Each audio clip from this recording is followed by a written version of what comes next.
idea that China is going to end up like a Western-style society is a nonsense. China will remain China.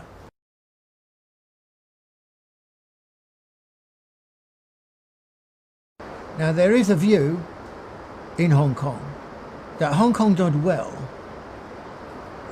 in the period before 1997 because it was smart, because it was clever, because it was free, because it could get on with it, because it was with the British and so on. Now, I think that for the great part, this is a serious misinterpretation of history. Hong Kong did well between the late 1970s and the handover in 1997 because it got lucky. What do I mean by that? It got lucky because China in 1978 started to open up bit by bit, step by step. It didn't open up fully until after the WTO agreement in 2001. So while it was still opening up in a piecemeal fashion, Hong Kong could take on some of the functions that otherwise China would have done. It would have like the front office in some senses for China. And so Hong Kong was the beneficiary of being able to do these things. One of these things, of course, was that if you were a Western firm, a European firm, an American firm, a Japanese firm, and a Korean firm, and you wanted to access the Chinese market, the easiest stopping point initially was to do it from Hong Kong. So it wasn't that they were very smart, it was that they got lucky. They got lucky not because of the British, they got lucky because of China and the role that China was performing. Now, of course, after WTO, then China increasingly, I mean, if you wanted to open up in the Chinese market, why would you go to Hong Kong? It became irrelevant. If you want to open up in the Chinese market, go to Shanghai, or go to Beijing, or go to Guangzhou, or go to Shenzhen, wherever you wanted to go. But you wouldn't, by and large, choose to stay in Hong Kong. So the raison d'etre, the cause of Hong Kong's relative success in that period, disappeared. And Hong Kong had to find a new role in the period after 1997. So it wasn't China's fault that this happened. This was a change of circumstances in the relationship between China and Hong Kong.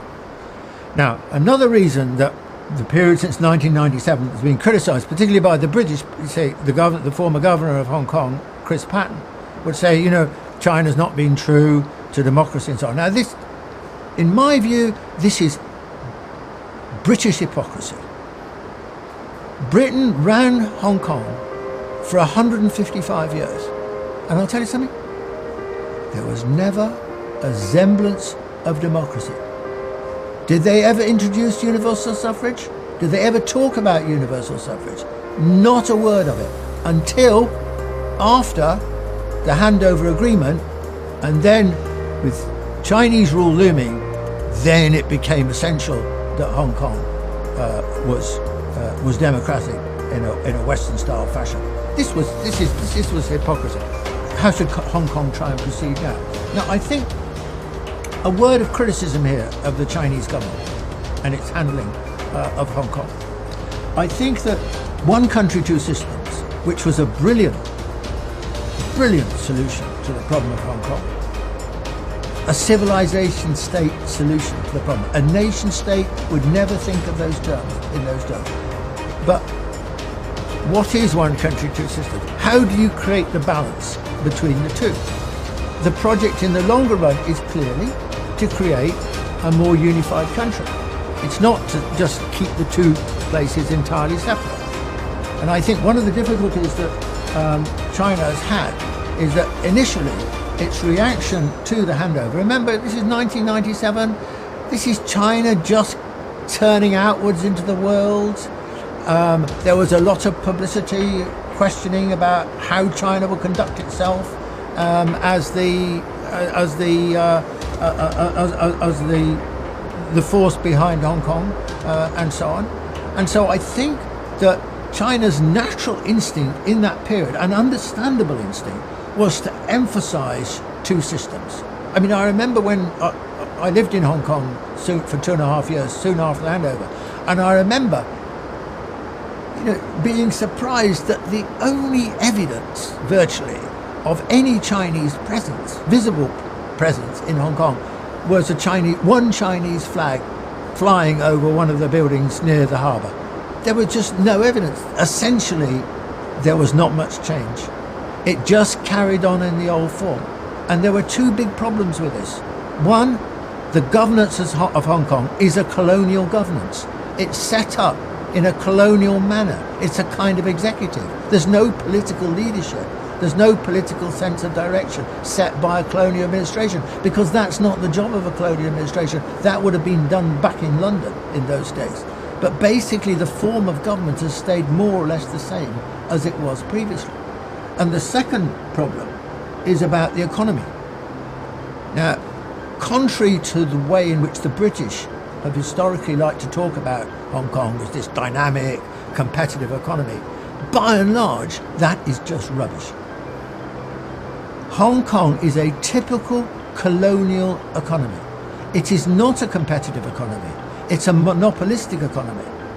It basically preferred or empowered the tycoons to run Hong Kong, to divide up the spoils between themselves, above all in the field of property where most of the money was made. So this is an oligopolistic and monopolistic economy.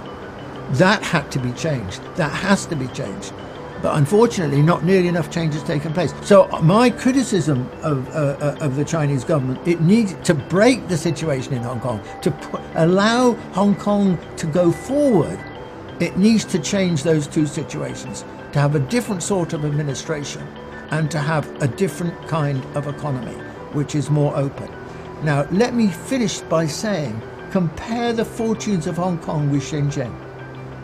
Deng Xiaoping deliberately suggested the idea of Shenzhen just over the border, a little fishing port, so it was close to Hong Kong and could model itself and learn some of Hong Kong's lessons. Now compare the situation of Hong Kong today with where Shenzhen today. Shenzhen has made absolutely electrifying progress. It is the technological centre probably of China. It is the second only to Silicon Valley in its technical competence and innovation. And Hong Kong? There's nothing like that in Hong Kong. Hong Kong has made zero, they talked about it, but it made zero progress in this direction. I think that the Hong Kong people should press the Chinese government for more rapid integration in China's own plans. So that Hong Kong, rather than just thinking of itself as apart from China, it needs to think of itself more in terms of being part of China. You know, the mentality of the people is, we're different, we're not Chinese. Well, of course, for 155 years, they never learned anything about China. They speak Cantonese, sure, but they didn't know anything really about China. They were ignorant about the North. Their lines of vision were all westwards to Britain or the West or the United States later or Canada, etc., and never north to China.